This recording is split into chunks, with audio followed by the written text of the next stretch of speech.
today we're going to review sorry, The Wizard's Tarot by Barbara Moore. So it was illustrated by Mikey Jensens. So sa US ko rin siya nabili. It's $31.99 plus shipping fee. So ito yung gilid niya. Ito yung sa pila. Yan. This is the back. Ang ganda ng box niya.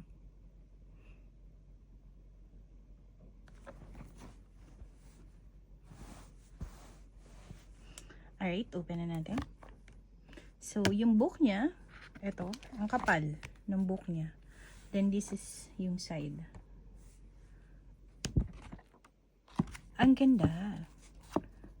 Oh, pinag-effortan talaga. May ano siya. Parang blue, glittery gilded siya. Makapal siya. Then colored siya. Oh, ang ganda. Hindi siya tinipid. Oh, tingnan nyo. Ang ganda. Babaan ko yung ilaw ko para ayan. Para hindi mag-reflect. Meron siyang meaning ng reverse. Meron din siyang upright. May advice. And then the whole meaning. Kada isang page, yung mismong image ng tarot. Ang ganda. Hindi siya tinipid. But let's see the minor arcana. Kasi, oh, even the minor arcanas, isang page din, oh. Diba? Oh. Ganda. Kaya pala makapal siya. Colored. May spread siya sa dulo. Kung paano siya, ay, may mga different spread. Ayun siya.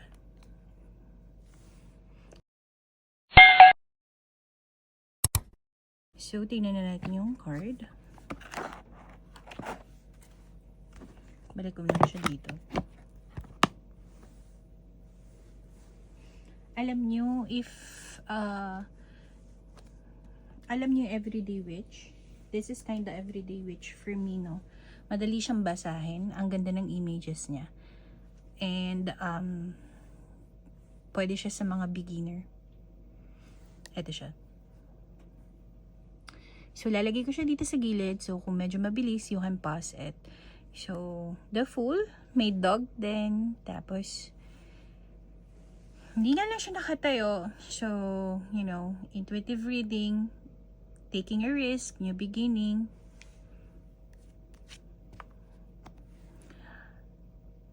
The Magician, the High Priestess, the Empress.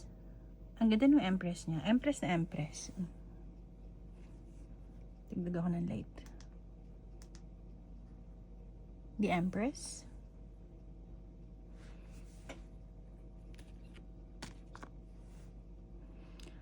The Emperor.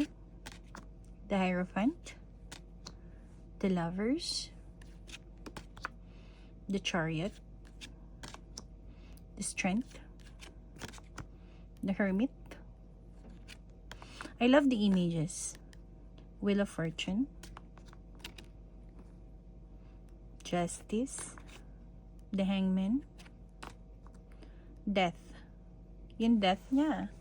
Ang astig, ano?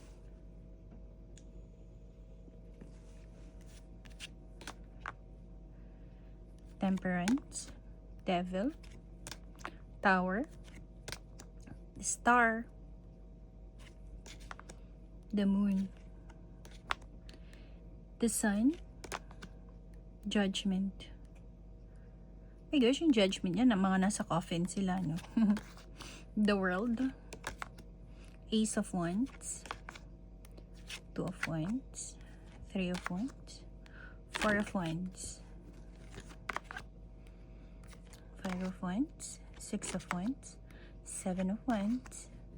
Eight of Wands.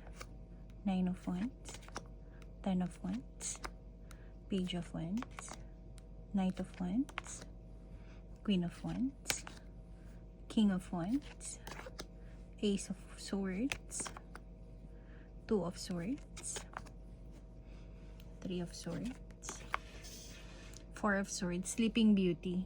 Ang ganda. Five of Swords, Six of Swords, Seven of Swords, Eight of Swords, Nine of Swords. Nakahiga siya sa mga swords. Stab in the back. Ten of Swords, Page of Swords, Knight of Swords, Queen of Swords, King of Swords, Ace of Cups, Two of Cups. The color is Twin Flame, no? Ganyan ang color ng Twin Flame.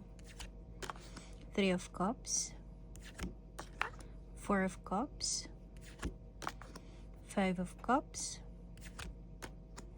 Six of Cups, Seven of Cups, Eight of Cups, Nine of Cups, Ten of Cups, Page of Cups, sorry, Knight of Cups, Queen of Cups, King of Cups, Ace of Pentacles, Two of Pentacles, Three of Pentacles, sorry, Four of Pentacles, Five of Pentacles, Six of Pentacles. Oh, very CEO. Seven of Pentacles, Eight of Pentacles, Nine of Pentacles, Ten of Pentacles, Page of Pentacles, Knight of Pentacles, Queen of Pentacles, King of Pentacles. So, sa quality, if you are familiar with the Everyday Witch, same sila ng kapal. Hindi siya makapal.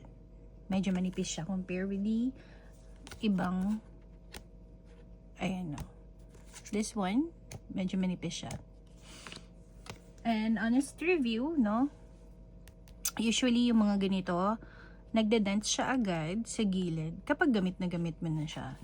So, it will look like this. Pero it's ano naman eh. It's normal. Ayan. Dahil sa texture niya,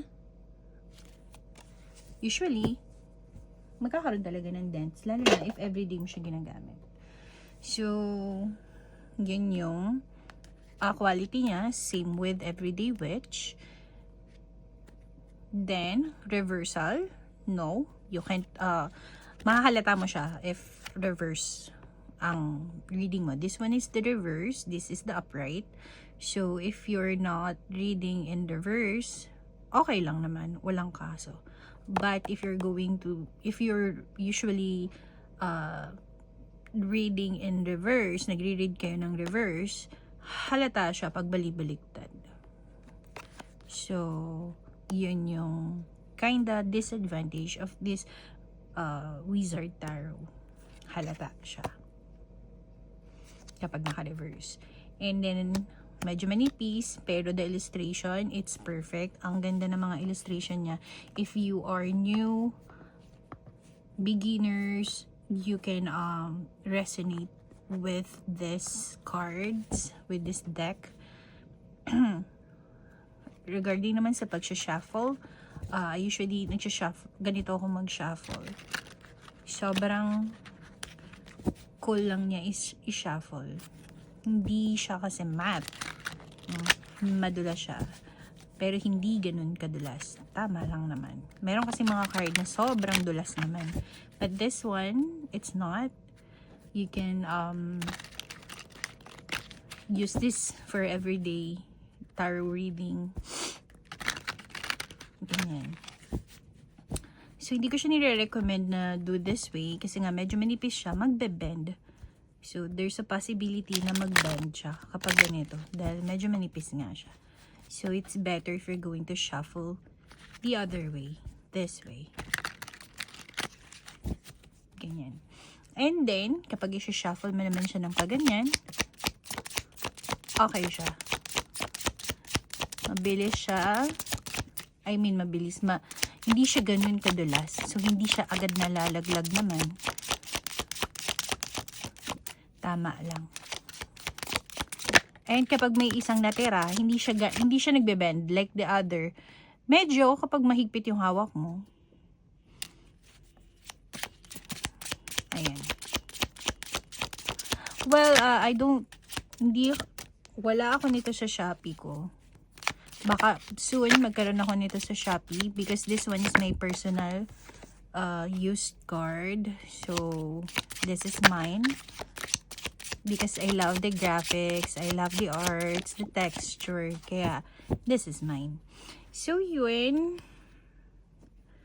All in all, for me, this is 8 out of 10. I love it. Tsaka, magaganda talaga gawa ni Barbara Moore. I think I already have 3 Barbara Moore already. Yung isa na donate ko na. Then, I have another one here. Yung Gilded Tarot. I-review ko din siya. So, that's Barbara Moore also. Ayun. If you have any tarot in mind or Oracle Lenormand that you want me to review first, maybe available na siya, just let me know, comment it below. If not, I'll try my best to find it. So, ayun. Just like and subscribe and see you in my next video. Thank you. Bye!